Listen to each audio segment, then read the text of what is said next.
Today I want to honor a truly great individual, someone I was fortunate to know personally, Stu Headley.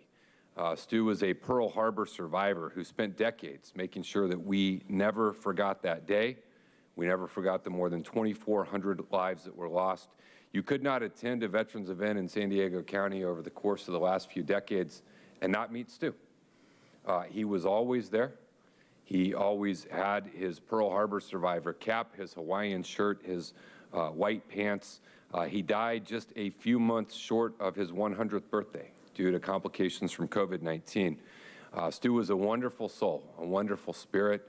He talked to each one of our kids and took pictures and shared his experience, but he did so much more, going into local schools to talk about what they went through in World War II. And he was really the epitome of the greatest generation. The son of a World War I Navy pilot, Stu went aboard the Navy ship, the West Virginia, on his 19th birthday, the same ship he was on 1 year later when Pearl Harbor was attacked. As he told the Union Tribune in 2016, "I grew up in a hurry that day, we all did." Like so many Pearl Harbor survivors, that day was just the beginning of World War II for Stu. It was just the beginning. He went on to see action in more than a dozen battles in the South Pacific, including Guadalcanal and Okinawa. After he returned from the war, Stu spent 20 years in the Navy, where he trained as an electrician. After retiring from the Navy, he spent another 20 years working for the La Mesa Spring Valley School District. He and his wife lived and raised their 5 children in Claremont.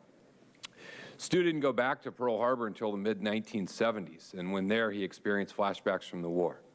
The thing he said he saw from that day were as memorable in the 1970s, as vivid and as graphic as they were when it had happened, from the bodies being thrown in the air, exploding bombs, to friends he saw die after being hit with a sheet of flying glass. Stu joined the San Diego chapter of the Pearl Harbor Survivor Association, where he found camaraderie and comfort. He returned often for their annual remembrances in Pearl Harbor and exemplified their motto of "Remember Pearl Harbor, keep America alert."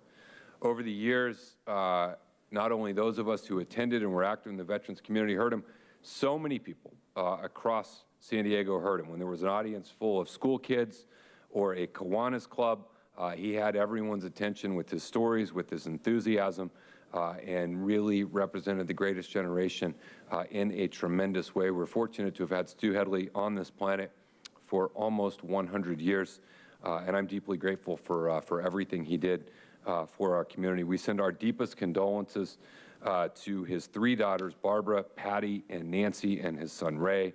And on behalf of the entire Board of Supervisors, we adjourn today's meeting in Stu Headley's honor.